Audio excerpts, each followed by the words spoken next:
All right, everybody, welcome to Baby and the Boomer. I am the baby, Scotty Lerman. And I'm the Boomer, Mike Neal. All right, Mike, well, welcome. This is our first show, and it is going to be like a sports show. It's going to be, anything from SEC, Big Ten football, NFL football. We're going to talk about our favorite things about, fantasy football, that sort of thing. But never the NBA. Never the NBA. This is the no NBA zone. Sometimes I like the NBA.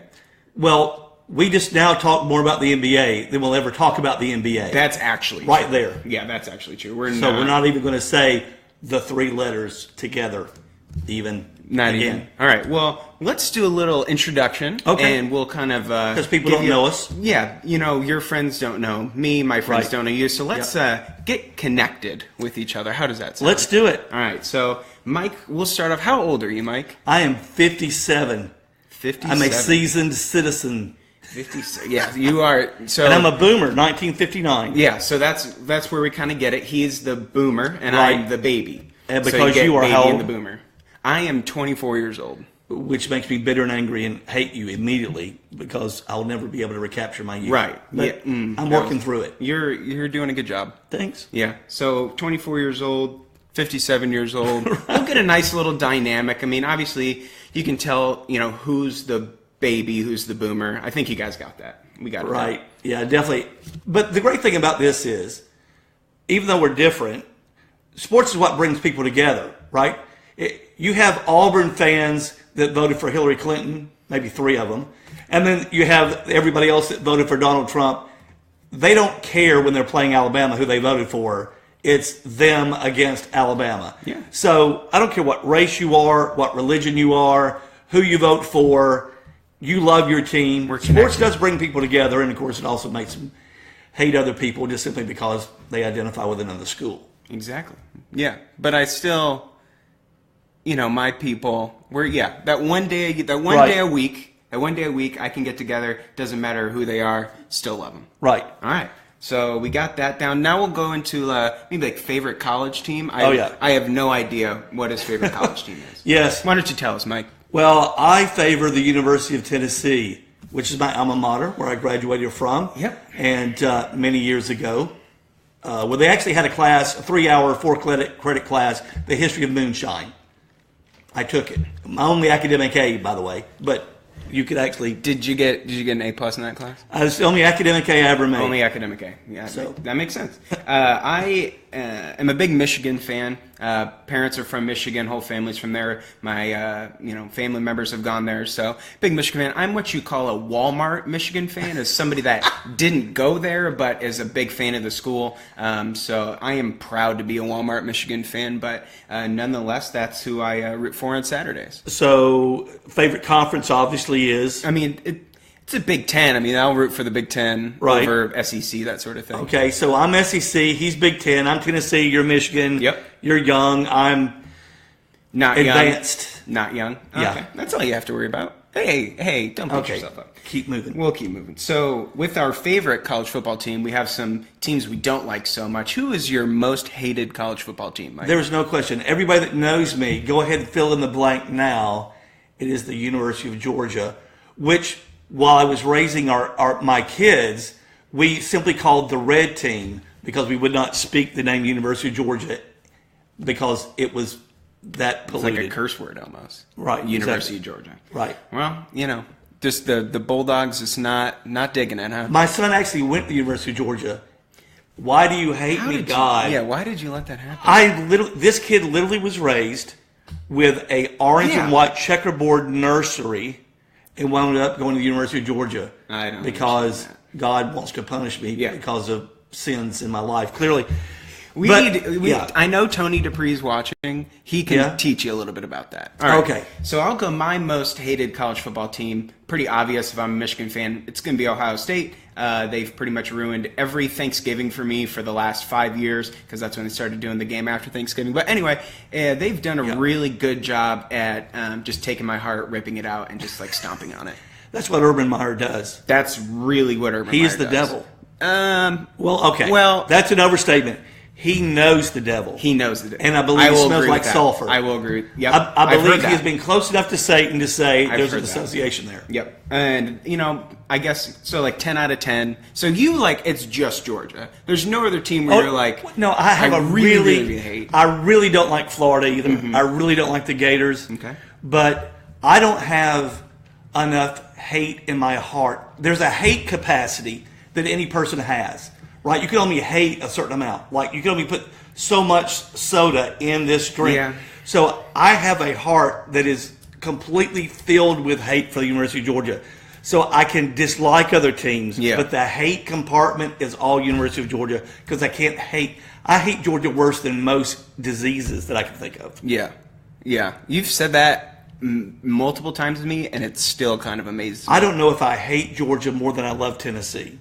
I'm sick. I don't like fans like that. I'm sorry.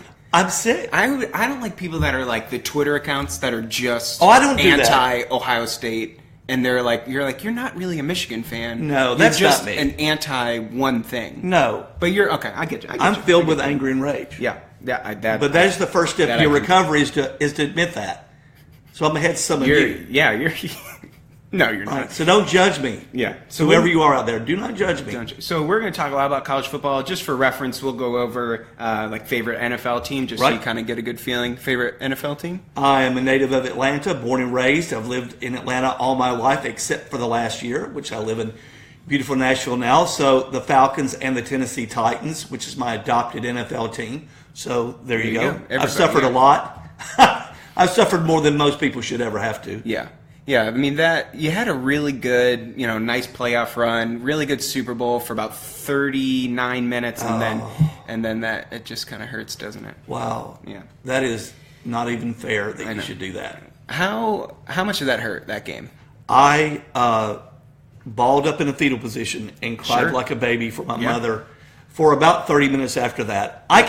Because if you're a Falcons fan, you can see that coming. We've got people at our house going, "It's over, it's over." I'm like, "No, it's not. No, it's not." I see dead people. Tom Brady, it's never over. TB12, he's going to do it. University of Michigan, best quarterback of all time. Okay. So I'll go, not the Patriots because that would be kind of ridiculous, but I'll go. I did, for some reason, jump onto the Bears bandwagon like 4 years ago. I have some family in Chicago, so I was like, you know what? I like Jay Cutler. I think he's hilarious how bad he is, and he's like smoking Jay Cutler. So I was like, you know what? I'll just like this team. I like Ditka. Ditka's a pretty cool guy. I have a Ditka jersey I might wear on here. So I jumped on the Bears bandwagon. I think this year, though, obviously I'm not going to be too excited for the Bears. If they get like 3 wins, I'd be pretty happy. But I'm really looking forward to the Titans this year. I think that'll be fun to watch, at least here in Nashville, too. Titans are going to make the playoffs. They're going to win the AFC South. Yep. Book that. Marcus Mariota's breakout year. He's finally got some tools around him. But I've got to bring this to your attention. Yeah. You chose the Chicago Bears. If you're from Chicago, I get it. They did. The year I did start liking them, they did make the playoffs, and then Aaron Rodgers crushed my soul. Because Jay Cutler exists. Yes, because Jay Cutler exists. All right, and we'll move from that great high to you just need to get to know us. Yeah, you need to get to know us. Yeah, the great high of being a Bears fan and all those wonderful memories from the last 4 years. Right. None. Right. We'll go into a sports memory. So 57 years, that's more time than I've been alive twice. So let's go with your favorite sports memory, maybe as a kid, maybe recent. Okay, since I can't remember when I was a kid, I will go back or what you had to for my breakfast. only memory that I can have is 1998, the University of Tennessee National Championship. Also, the Falcons went to the Super Bowl that year. Yeah, that's true. Their only other appearance in the Super Bowl. But Tennessee winning the national championship. That's pretty much after Peyton's year when everything just kind of came together for them. Mm-hmm. One of the great teams, my second favorite Tennessee team behind the 1985 SEC championship team. But that, and then of course it's been sadness and pain ever since. So for almost 20 years, misery and pain. But I do have that flickering memory. In my mind of being happy. That one time. I forgot what it feels like. That one time. I'll go with, I think what really jump-started my college football just love for it is probably the 2003 Michigan-Ohio State game. Right. At the big house, watching in the basement with the family. Yeah. And Michigan stomped all over them. Chris Perry had a great game. So that's what really kind of pushed me over the edge. Right. And I always kind of go to that as like the start of my love. And basically, my favorite memory is that every single time I go to Michigan and I go to the big house, I go once a year and make a pilgrimage. Right. It just, every time I go, it's just like an override, and that's my new memory. Right. It's the best. Tailgating, everything like that, get some good food. Yeah. It's really fun. Right. So that's the great thing about college football, which we all know, because everybody watching this show, I'm sure, is a college football fan. It's not just your school or your alma mater or the game itself. It's everything around it. Yep. Everything around it. Everything around That's it. why It's college so football great. is so incredible. And we only have, I think, 7 Saturdays until we get some college football again. 7 Saturdays. This That's all is you the have to time do. when I start to get happy again because I can feel it getting closer rather than being so far away. This is where it gets a little sickening for me. I think it's Really? like every single day I'm listening to the band.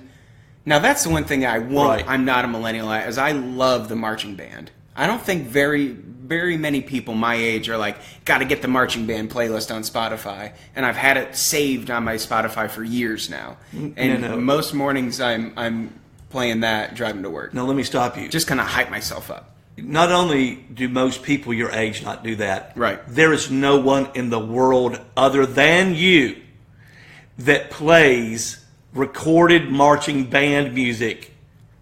I've seen my dad do it. He watches it. Okay. So it's genetic. He also will play. It's genetic. He'll also it's passed play from generation. the Ohio State band. He'll blare it on the computer and just to get me mad.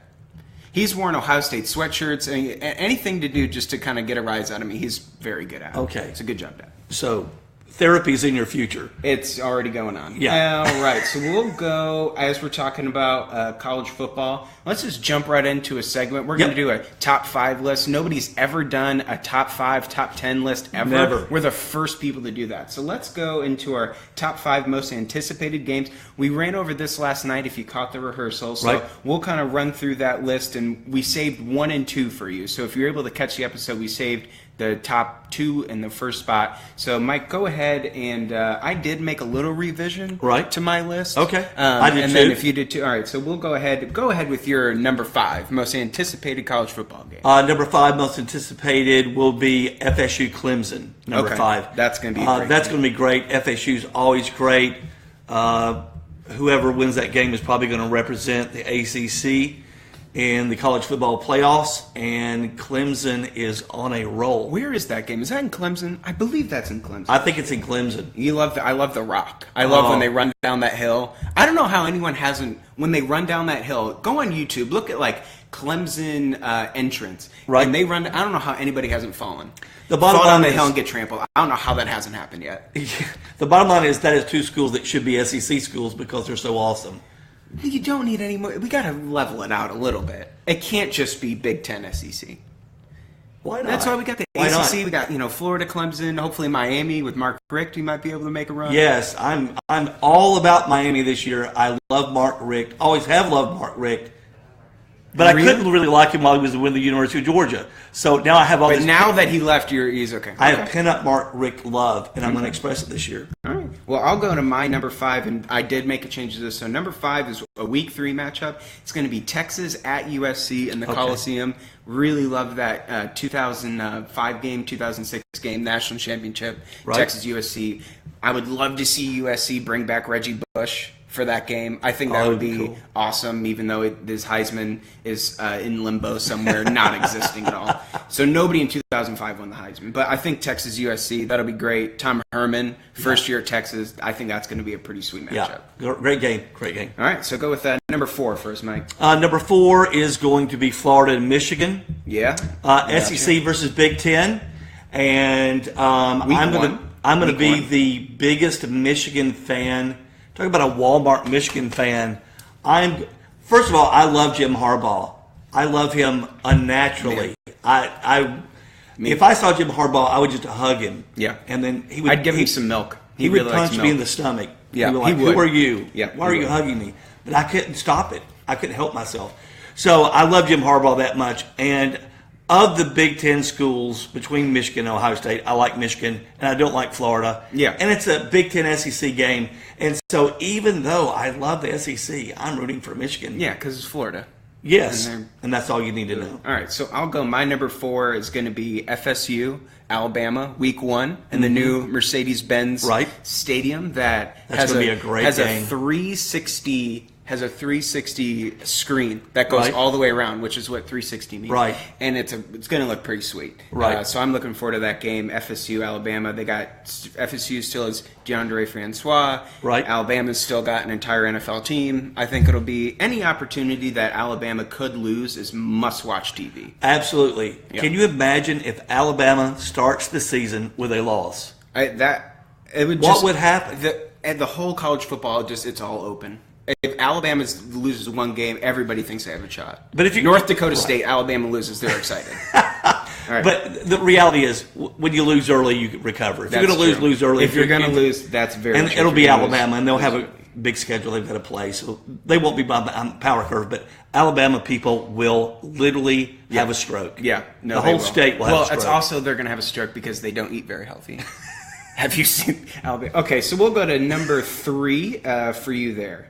Number 3 is going to be Georgia Notre Dame. Oh, Notre Dame. Okay, Notre Dame. You know Notre Dame went 4-8 last year. Doesn't matter. Okay. Georgia is playing Notre Dame. These are 2 of the storied programs. What week is that? That is week 1. I think it may be week 1. I don't think so. Okay. I feel like I would have said. All right. Well, whatever week it is, you know everything. With the laptop. I have opinions. The way the show works is I have opinions, and he knows things. So don't ask me questions. You should know all these things. I should already know. I should just tell you how much I hate things and love things. Okay. Week 2. All right. So it's close. I was only a week off. Pretty good for a whole person. Last year, week 2 had no top 25 matchups. It was very, very... It's terrible. Such the high of week 1. Week 1, they always load it with a bunch of good matchups. And then week 2 is just like, all right, let's just get to Sunday and watch week 1 NFL. Every year, week 2 is terrible. Yeah, but this year, I think they did realize that, so they got some good games. Georgia, Notre Dame, 2 great programs traditionally, and Georgia's playing a big-time opponent early, and I love that. All right. And I'll go number 3 here. I'll finally pick a Michigan game. I'll go Michigan at Penn State. That's going to be in Happy Valley. I believe that's October 21st. Mm-hmm. So it's going to be a night game. It's going to be a whiteout. Right. I'm pretty sure there's like some ghosts, that go around at night games in Penn State. Sure. I really don't like the vibe of ever being in Penn State or ever seeing, I don't know. It just weirds me out. So we'll just go Michigan, Penn State night game. Penn State probably has the best quarterback running back combination in the country with Trace McSorley and Saquon Barkley. I think those 2 are just going to really be a problem in the Big Ten East. So Big Ten East also is Michigan, Penn State, Ohio State. So I think that also, when we talk about Big Ten SEC, I think that's by far the best conference in the country. That is going to be a great game. I'm really excited to see what James Franklin is going to do this year. When he was at Vanderbilt, he literally owned Tennessee. The 1 year Tennessee beat Vanderbilt with James Franklin, it was a bad call, out of the blue whistle that nobody heard that allowed a touchdown in overtime for Tennessee to win. So James Franklin basically beat Tennessee every year he was there. I just thought, though, once he got to a big school, that he would be over his head. Yeah. And for the first couple of years... He sometimes does some things that are really dumb. Yeah, he does. His clock management is pretty bad. He's a lot like a Jim Boeheim, Syracuse. Might be pretty good at developing players, maybe okay with building a program, but I think in terms of being a game manager as a coach, I think James Franklin is way over his head. Well, he is, but I'll also tell you, Les Miles made a pretty long career of being the worst coach ever in clock management, but recruiting incredible athletes and letting them go play. Yeah. And that seems to be what James Franklin is doing as well. So it'll be interesting to see what happens there. Yeah, so that was my number 3. What's your number 2? So this is going to be somewhat new here for our folks. Number 2 is going to be Tennessee, Georgia. I've moved that up. Okay. That game is crazy every year. And, of course, as we know already, I am no fan of the University of Georgia. Tennessee is my team. This game determines whether I will be happy Yeah. in my life. Yeah, for the next 12 months probably. Yeah, and so even though we lost to Vanderbilt in South Carolina last year, we beat Florida and Georgia. Yeah. So I've got this weird. Yeah. I'm happy. I'm thrown sad. off, yeah. But the bottom line is, we beat the University of Georgia, and I am out of my mind excited about that. Nice. So that game every year, you could be winning 21-0 in the first 5 minutes, and that game is going to be tight at the end. Yeah. Those are two teams that don't like each other. And that game is going to be in Tennessee, so Yes. you'll be at that game. Oh, absolutely. Yep. I'll be at that game. Nice. Screaming, yeah, losing your voice. All right, so I'll go my number 2. I'll go, I picked Ohio State last night for the IU game, which you really hated. So maybe I'll give you something a little bit different. So again, a week 2 game to kind of make sure week 2 isn't a complete disaster. And it's going to be Oklahoma at Ohio State. I always like keeping the enemy close. Anytime, it's like the Bama effect. Anytime that Ohio State does have a chance to lose, again, that's must-watch TV. So I'm going to tune in for Oklahoma, Ohio State. Oklahoma looks pretty promising. They had a good year last year, finally, with Bob Stoops. So, and now that he's gone, we'll figure out what Oklahoma's going to be able to do. I'm really excited about Oklahoma under the youngest coach in college football. Is he really? Yeah. 32 years old, I think. A rising star.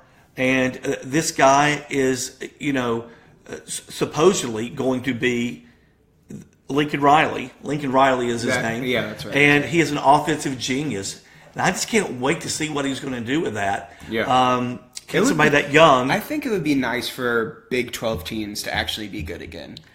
Like Oklahoma needs to be good again. Texas needs to be good again. They're those teams that when those teams are better, the league is better. And it's kind of like in the NFL when the Cowboys are bad, it's not right. I hate the Cowboys, right? But if they're not good, then it's hard to hate them, right? Hard to get excited about it.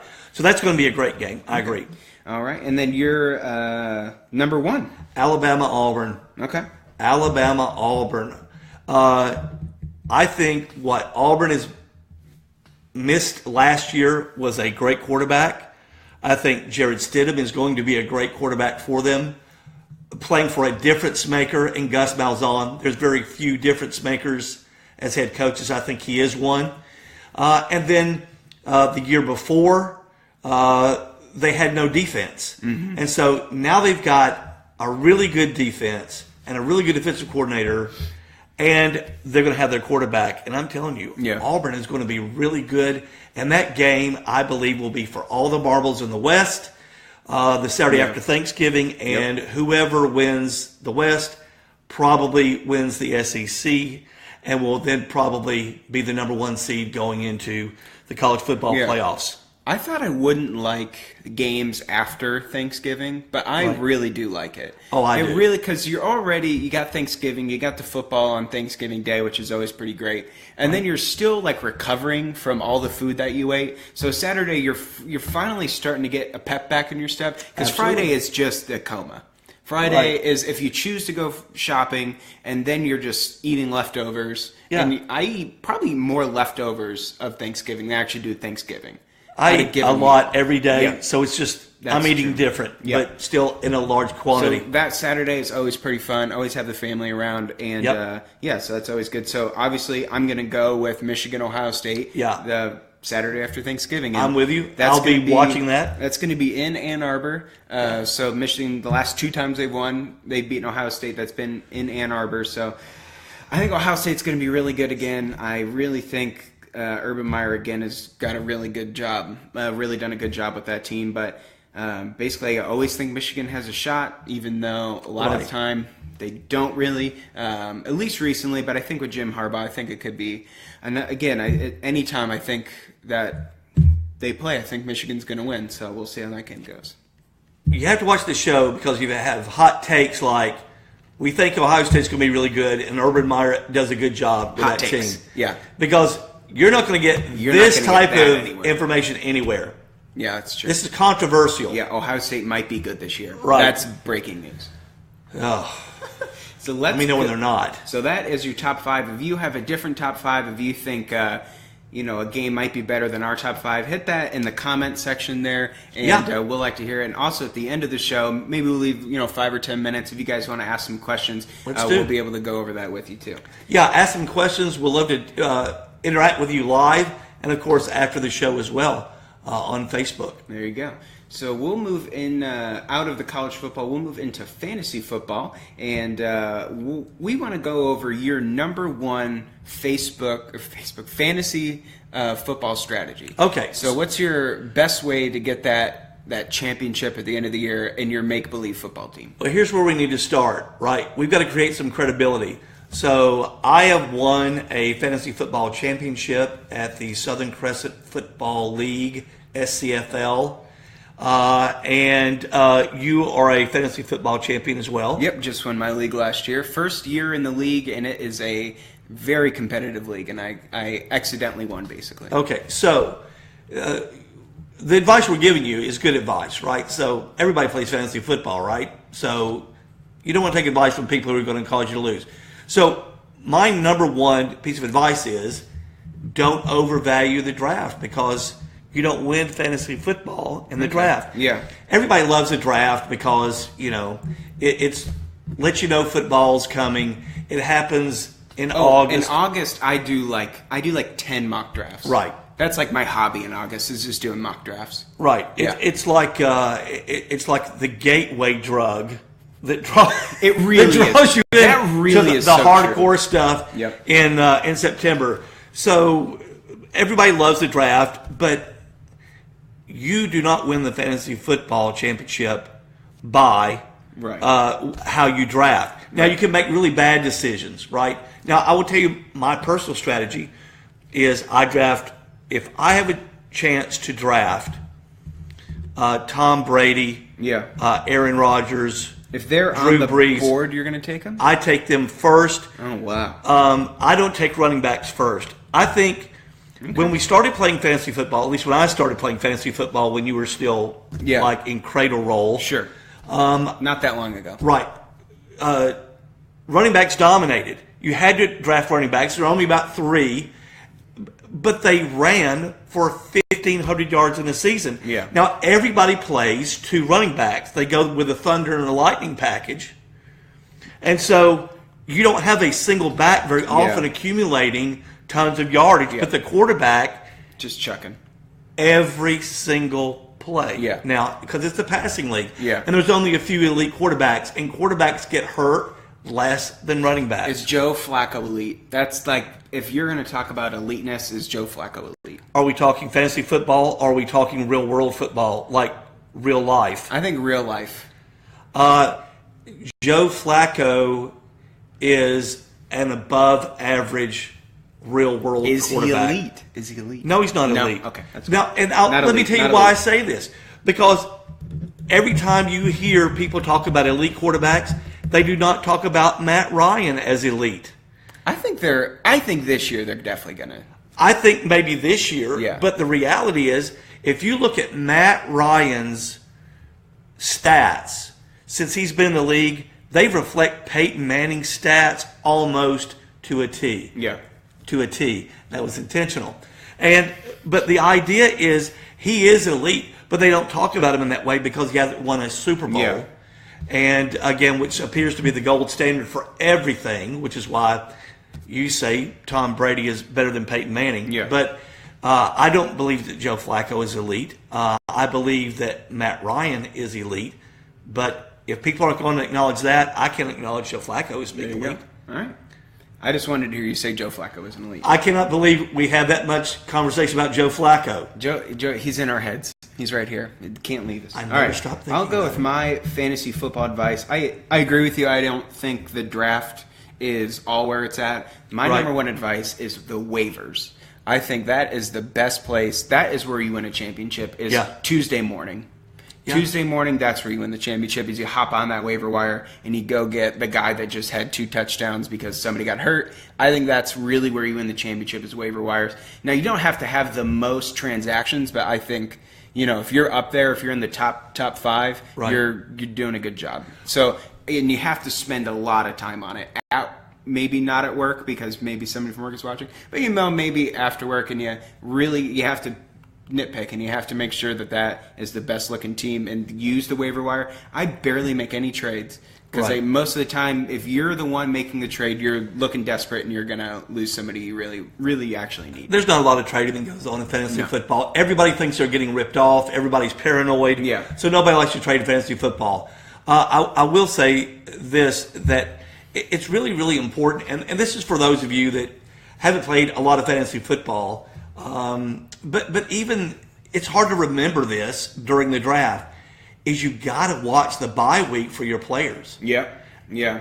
That happened to me the first 3 years. You see somebody you want to take, but then you realize you have 2 running backs. You know what I've started to do is I'll just, if I get to it and I want one person that's week 4 and another person's week 4 and another one's week 4, I just get a lot of week 4 players and just dive that week, and then the rest of the week I got a good team. That's a great strategy. I think I learned that from my buddy Chris, and I think if you got a bunch of people that are just one bye week, you just tank that week. Yep. Maybe you don't even have like a tight end or a flex out there, and you just dive, and then the rest of the weeks you're doing pretty good. Right. But it's amazing how many people play fantasy football. Yeah, I love it. So yeah, I got a couple leagues, and maybe I'll do a 3rd league here this year. See, I feel like that's cheating. Can I be honest with you? Because, okay, I have one wife, right? I'm married to one woman. I don't have 3 women, right? But I'm not like, if I win 2 fantasy football championships, which won't happen. If I do, though, I'm not going to be like, it took me 7 leagues to win 1 championship. I just had 2 leagues, and I won the championship in one of them. It's like buying multiple raffle tickets. You increase your chances to win, so that where's the glory in you have one shot? It is you and your mates ragging each other. I have 2 leagues, and they're very, very different. Like, one league has defensive players, and it's like 15 people, and there's another league where it's just like your 9 or 8 that you're putting on the field. But you're still increasing your odds to win a championship by playing in more than one league. It's a fantasy championship. It's fun to win, but it's fantasy. Right, which is all I have left. Yeah. This is all I have left. I used to get injured playing football, and then I started getting injured playing flag football, and now I get injured playing fantasy football. I think there's our T-shirt idea right there. Right. Fantasy is all I have left. Fantasy is all. Yeah. In fact, I think I'm going to get a tattoo. We're going to get a Baby in the Boomer tattoo, and fantasy is all I have left. Because if you think about it, right? Last year, my running back scored and caused me to win a game unexpectedly, and I leaped off the couch and blew out my hamstring. So I actually have a fantasy football injury. You know who loves fantasy football is your health insurance. Loves you playing fantasy football. Exactly. And because I could die at any moment from a heart attack. Which also, your insurance policy, your wife is also kind of wanting you to play more fantasy. I am loaded up on insurance. Yeah. So my wife keeps feeding me bacon and says, how's fantasy football going? Yeah. 2 questions every day. She's smart. Did you eat your bacon? Yeah. How's fantasy football going? And Diet Coke. How's the Diet Coke going? Every day. Every day. Every day. We are sponsored. We're not. We don't offer free sponsorships. This is not a free sponsor. If you do want to sponsor us, let me know. But this is not a. This is a free sponsor. We will do 1 free ad for content. Twice daily.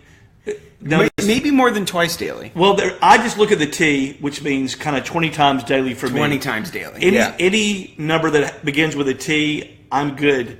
You know, like the food questions, like if you could fill a pool with any food, what would you fill it with? Right. I think you would just bypass food and just go Diet Coke. Oh, no question. Diet Coke, big I bunch have of ice, fasted from food. big straw. There you go. I fasted from food and felt fine by drinking Diet Coke. Wow. That's not good. It's not good, but it's who I am. And again, this is who I am.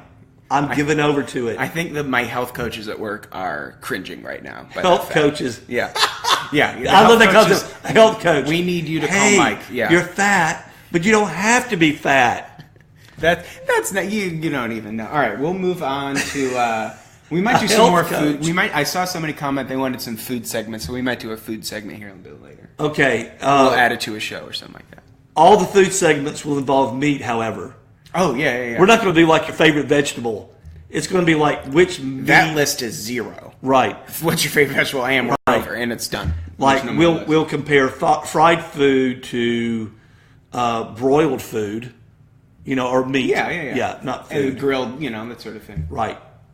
All right. Well, let's go on. Our next topic is going to be SEC, Big Ten. Right. So Big Ten, SEC. Let's go over maybe what your, what do you think? Why do you think the SEC is better? Give us a couple reasons why you think the SEC is better than the Big Ten. I like how you led into this section. Why I think the SEC is better. I think subconsciously the SEC is better, which is why you posed the question that way, right? No, I want it because it's a question for you. I didn't want to ask you what's the Big Ten, why is Big Ten better than the SEC? Well, that would be more controversial. Why is the SEC better than Big Ten? Make all those Midwestern fans out there mad while they're eating their grits. Okay, well, if Midwestern fans can grip reality, then this is not going to be that hard. The SEC has more national championships, has a higher average football attendance, and owns the head-to-head record against the Big Ten with about a 58% winning record. This is a fantasy argument. I'm glad we left off of the fantasy football conversation into more fantasy football. Yeah. This is a fantasy argument that comes up. Last year it began with the Big Ten had a decent week, and then has the Big Ten overtaken the SEC? Oh my gracious! Yep. This is pathetic. ESPN loves doing that. It's pathetic grasping at straws. So what I'm saying is not controversial. No. It is the fact of the world. It's like, water's wet, and the SEC is better than the Big Ten. These are two things that are just reality, unless you're absolutely insane and you go, I don't know, water might not be wet. And then you'd be decoupled from reality and a Big Ten fan that wants to make that argument.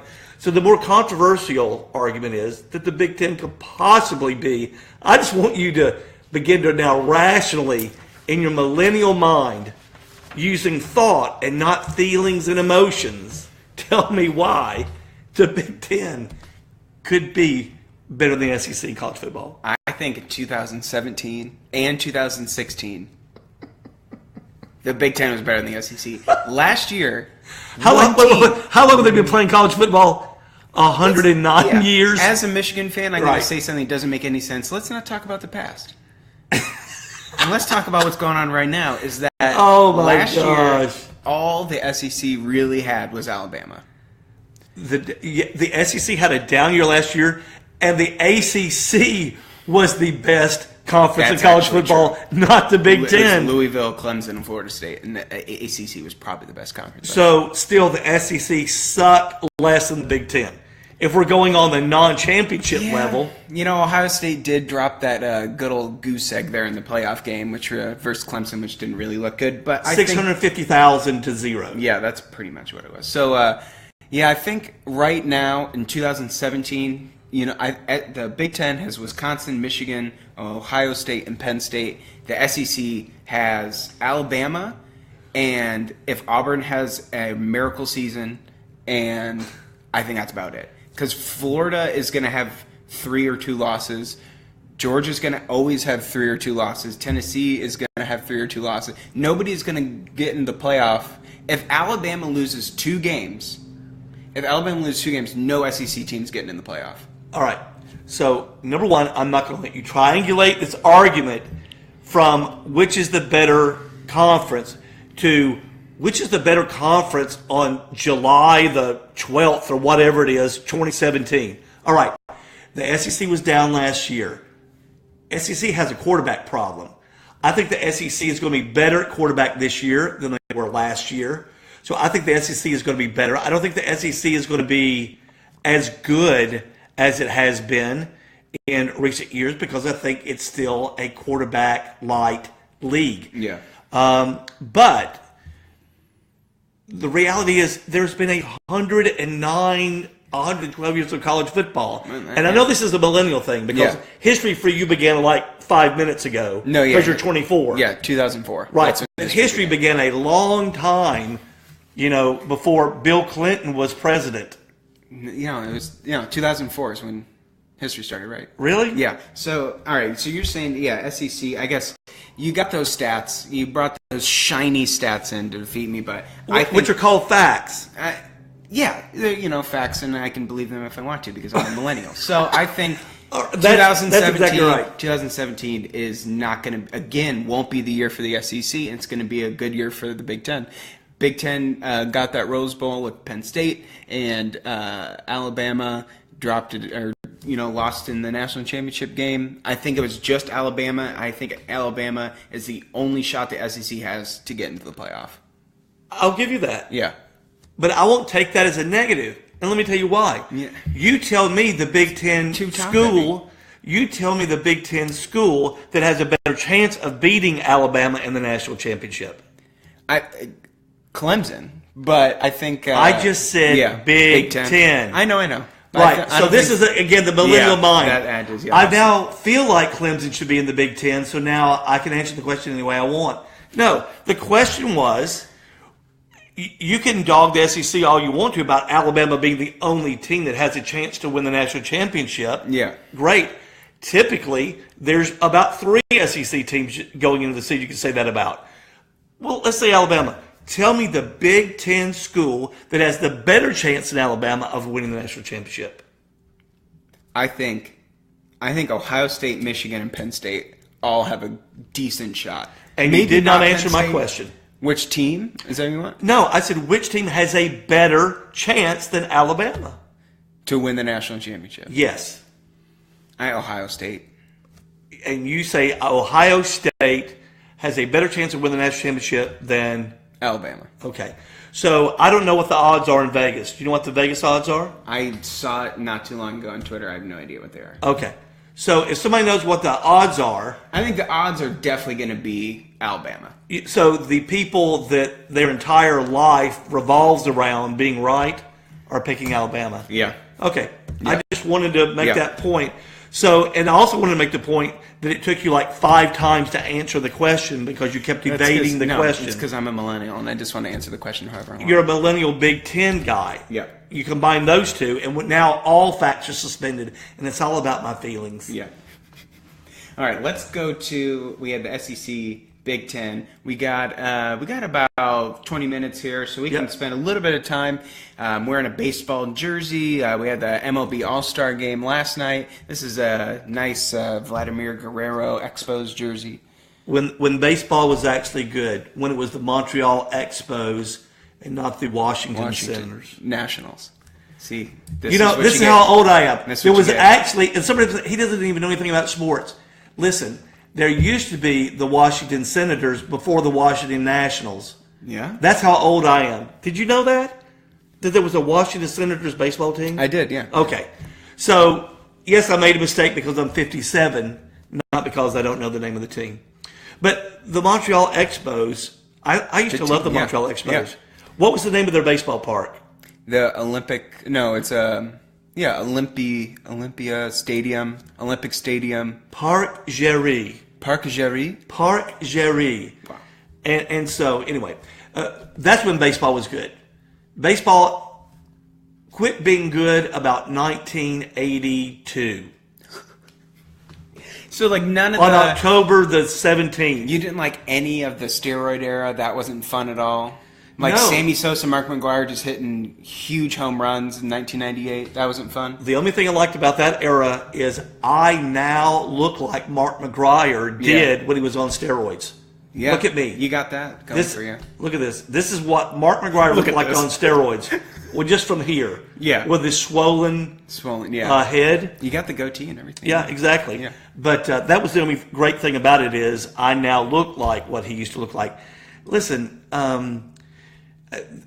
it's not the steroid era that disappoints me because there's a lot of things that go on. There's a strike. The strike really turned a lot of pretty avid baseball fans away in the 94, 95. Yeah, there was the player strike. So I I don't know what the question is. What's wrong with baseball? What do you think would you change a rule? Would you add certain things? What would kind of be your method to maybe changing baseball, or why does it need to be changed? If I could do anything, there would be less games. 162 game schedule. The only people watching game 132 of the Padres and the Giants, Gamblers. People betting on that game. Are gamblers. Yeah. But even the fans of those teams are not watching that game. That game may be on television, but they're doing dishes, they're eating dinner, it's background noise. Yeah. You can't get excited about that, even the most avid baseball fan. So, to me, baseball, what makes it boring in the regular season is what makes it incredibly exciting in the playoffs. Because now it's a short series or a one-game series. Yeah. And now when the pitcher steps off the rubber it takes too long? No, in the playoffs, that adds to the drama. Oh, okay. I get what you're saying. When a batter fouls off 4 pitches in a row, that adds to the drama. But in the regular season, it's like, just get it going, you know? Or the pitcher throwing over to first base 10 times with a guy that looks like me as a base runner. I saw this the other night. Nobody in Major League Baseball looks like you. All right. Pudge, Ivan Rodriguez now looks like you, but not when he was playing. And they used to call him Pudge. What do they call him now? Like Big Fatty? No. If you were Pudge when you were in shape, what are you now? No, they just still call him Pudger, or he's Pudgier. Well, good. But if you're bigger than you were when you were Pudge, you should get a new nickname. Pudgier. Yeah, he's Pudgier. Yeah, that's so. But I saw a guy. He would more likely die of a heart attack running between first and second than he would actually steal the base. Well, like Bartolo Colon, I'll give you that. Bartolo Colon, I think, is where your kind of sweet spot is there. He's worth tuning into, although he is on a minor league team now because the Braves DFA'd him. So I really think, just watching Bartolo was good television, and now that he is on a minor league team, you can't get that anymore. So for you, it would be less games, and I don't see, this is the problem with baseball. Yeah. What do you do with that? Yeah. What do you do with the rule? Oh, you can only throw the first 2 times. Well, now basically you've got unrestricted stealing, as if there was a catcher that could throw out a base runner. This is another thing. Mm-hmm. You used to have great catchers that could throw out runners. I think you still do. I think it's just you gotta the pitchers are way slower to the mound or way slower to the plate. I think that helps the runners a lot, and I think just guys are faster, which also inhibits baseball being great because the pitchers are so slow. Period. Yeah, the game is slow, and I don't know how you fix it. I don't know what you could embed in the rules because then you're actually changing the DNA. Of the game. And it's not baseball anymore. I mean, would you add like a pitch clock so they'd have to throw it in like 10 seconds, 15 seconds? That would be the one thing for sure. There would be a pitch clock. And then the batter is not allowed to step out. Period. Okay. So you get in the batter's box and you stay in the batter's box. I'm writing these down. I'm sending these to Rob Manfred. Exactly. Yeah. They ought to co-opt this. I mean, think about it. When we played the Little League ball, you didn't step out and redo your gloves and adjust your cup and spit and adjust your cup, do your, and adjust then do a pelvic thrust and like Schwarzer does. What is he? I don't even want to know what that's about. They had to put him in the minors to get him off regular television. Yeah. When he bats, you couldn't let your children watch. So I'll go with, so you want less games, add a little bit rules. I think what they're doing now in baseball is, I would say baseball this year is not too bad because of home runs, and I think they're juicing the ball. Keep juicing that ball because that ball needs to get out of the park because what do people like to see? Home runs. People love to see those dingers, and I think people that's it. You just got to juice the ball. You got to have Aaron Judge hit 500-foot home runs. You have to have Stanton hit 500-foot home runs. I think when people think about when was baseball really good in the last 20 years, it was when Bonds and McGuire and Sosa were just crushing the ball. I think you just got to keep juicing the ball. I think pitchers are getting a little bit better. Bullpens are getting better. So I think if you juice the ball, because the runs were so low, you kind of level it out a little bit again. I would juice the ball. I would just keep doing that because I think home runs are just what people want to see. I think people want to see home runs. I also think people want to see the Yankees be great. They want to see the Red Sox great. They want the rivalries that they remember when they were kids. Yeah. I mean, I haven't seen a Red Sox-Yankees fight in like 10 years. I know. You got to get that back on. Right. And if the Red Sox and Yankees ever get together. I want more fights. That's what I want. That's going to Because baseball fights are good. They're good for the first 5 seconds. Yeah. And then once everybody runs out in the field, they just kind of break apart. And then you might get like one little tornado off to the side, and then that gets broken up pretty quick. When you get the two guys going at it for a while. If you can actually land a punch in a baseball fight, that's very impressive. Yeah. Again, it happens very infrequently, but I think that'd be great if we added a little bit more fights, keep juicing the ball, make the game as much like the late 90s as possible. Right. Yeah, I agree. Yankees were great, that sort of thing. All right. But you and I would agree, baseball is inherently challenged just because of the game. Yeah, I think I wouldn't go crazy changing the rules because I don't think people that like baseball, no matter what you do to it, are going to like baseball. Right. I think it's just you got to get to the young kids, have them have a face of baseball. I think Aaron Judge or Bryce Harper is going to be a really good option for that. And they have to have a favorite player that they can look up to. It really helps that Judge is on the Yankees, and that's a huge pull for a lot of people. So have a face of baseball. I think Judge is it. And, let the kids see just a bunch of home runs. This is why I think baseball almost has no hope. Let me tell you why. Because lots of kids play baseball. Yeah. But they rather watch football on television. Yeah, I mean, football inherently is more fun to watch on TV. Exactly. And football, Wall Street Journal had the big report about 3 years ago that in a 9-inning baseball game, there's like 2 minutes of action. Right? Yeah. But there's only like 11 minutes of action in an NFL game. Yeah. So it's not like it's, wall-to-wall action in an NFL game. The problem with baseball is that it does not move fast enough, period. And there are not enough collisions. Americans love violence and we love speed. Yeah.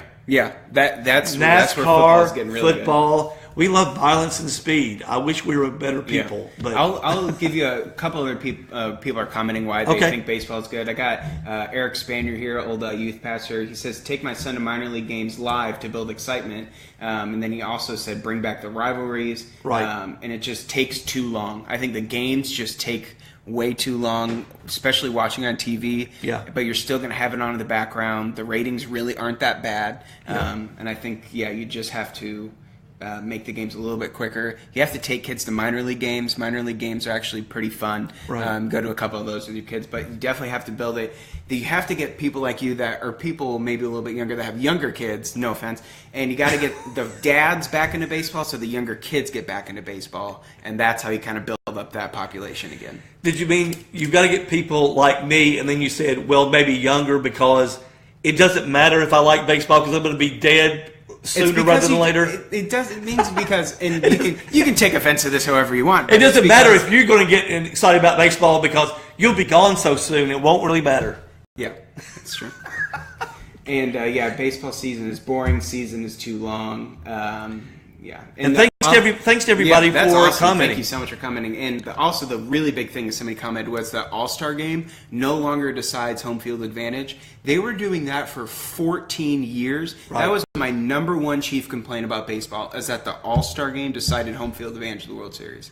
Hated it. That was the worst thing about baseball. And this was the first year they changed it, and it went 10 innings, and the American League won, which means nothing. Great. I don't want it to mean anything. You know what I like most about the All-Star game is when they do the introductions and they just go name by name with all the players. Right. Because I don't watch too much West Coast baseball or anything like that. And I go, oh, that's who Kenley Jansen is, or you just kind of go down the list. I like seeing. That's the part I probably look forward to the most, is just introducing the players. I think as boring as that is, I actually like it. I think the National League had to make sure that home field advantage in the World Series was no longer dictated by who won the All-Star game. Yeah. Because the National League, 17 out of 21 years has lost the National League of the All-Star game. Now, when I was growing up, the National League always beat the American League. Always. Yeah. And the pitching, I think, was a lot better. Right. And the pitching was a lot better. And you had the Reds and the Pirates and the Dodgers, and it just went on and on and on. And in the American League, you had the Yankees. Yeah, you just had the Yankees. The Yankees. All right. Well, let's see. We're almost at an hour there. Don't see too many questions. Just a lot of comments, Thanks for all the feedback. Bama, go Ohio State, that sort of thing. Some of the people that have commented, who are some of the people that commented? Let's give some names. Let's give some shout-outs. We got Philip Wilder, got Amber Williamson, Tammy Cook, Mark Mick, what did I say his last name? You said it last night. Slot. Yeah, something like that. Katie Jett. Let's see here. We got Eric Spanier that I mentioned before. My friend Braden Peters, he commented. Tristan at work, she commented she had nothing of value to add. And my buddy Tyler said, let's see what Tyler said. He's very, you know what you are, Tyler. Baseball needs to stop trying to keep up with everyone else. It's made on players policing themselves. Now the league is just trying too hard to keep control, give players the ability to police themselves, and those rivalries will stay alive. So I guess you're saying it's just kind of you just leave those unwritten rules, kind of keep going. I guess that makes sense. I mean, I don't really want people beaming each other in the head. I think that's stupid. I think, come on, that's so crazy. All right, that's where your hot takes come in. Exactly, and I'm a hockey fan, right? So look. We love doing this, and we hope you love it too. And we're so excited that you're being a part of it. Please give us feedback and let us know what you want us to talk about in episode 2, because we will make episode 2 about whatever you want to talk about. Sure. And whatever you want to interact with us on. Also, let us know what we can do to make this better. So this is episode 1. Yeah. Hey, the first season of Seinfeld was terrible, right? But probably the greatest show ever on television. So let us know what we can do to make it better. Soon you're going to be seeing a Facebook page for Baby and the Boomer. Yep. Next week you're going to see Baby and the Boomer t-shirts. And what you're going to have the chance to do is every time you comment, your name goes into a drawing for a Baby and the Boomer t-shirt. So every week we're going to do a drawing, and we're going to put your name in a hat. Every time you comment, we'll pick one name, one comment, and you're going to get a Baby and the Boomer t-shirt. You see what that looks like next week. So we're going to be all over social media, Instagram, Facebook, that's coming. How about if they share, they get 2 names, 3 names? Like it even better. So if you share episode 1, episode 2, not just like it, not just comment, but you share it, then we're going to give you 2 names in the hat. Nice. And this Baby and the Boomer t-shirt, look at the logo behind you. Yeah. Think of that on a gray t-shirt like this. And people are going to say, hey, what is that about? It's like, oh, it's Baby and the Boomer. What is that? It's like the best sports talk show ever. And then they're going to say, I've never heard of it. And you'll say, because you're ignorant. Yeah, ignorant. Yeah. Ignorant. Right. That's what millennials do, is we just take words that are actually words and then we shorten them and it's a different language. Because spelling has no rules. Yeah, I just text. Just text. That's all you got to do. So, yeah, share it and let's get a big crowd. Let's do this every week. Yeah. So we look forward to doing this again next week. We'll let you know when we're going to do it. And but you can always share it with everybody and you can watch this recorded. In fact, what we found out last night is a lot more people watch the recording than watch this live. Yeah. So we're excited about it. Yes, that'll be fun. All right. Well, Mike, this was fun. I think, we'll definitely keep doing this. People want to know when we're going to be doing it next, so we'll have that out there for you with the new Facebook page and everything like that. So, like we said, share it with your friends, tell them about it, and we hope you guys have a great rest of your week. Have a great week.